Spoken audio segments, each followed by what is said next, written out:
Hi hello friends, welcome back to our channel చోటాసా కిచెన్లో రోజు కర్రీ వచ్చేసి చిక్కుడుకాయ ఎగ్ కర్రీ ఎలా చేసుకోవాలో ఈజీ వేలో చూపిస్తాను.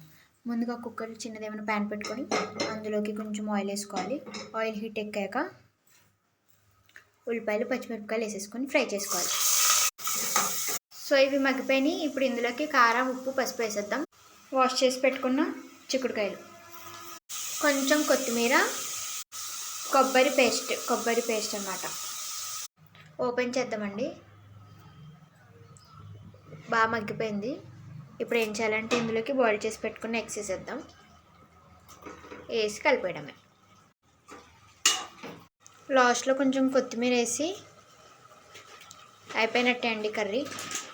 కొంచెం టేస్ట్ కోసం బిర్యానీ మసాలా వేస్తున్నాను. అయిపోయింది ఫ్రెండ్, ఇంతే. చాలా ఈజీ అయిన చిక్కుడుకాయ ఎగ్ కర్రీ. మీరు కూడా ట్రై చేయండి. ఎలా వచ్చిందో కామెంట్ చేయండి. మన ఛానల్ని లైక్ చేయండి, సబ్స్క్రైబ్ చేసుకోండి. Bye friends.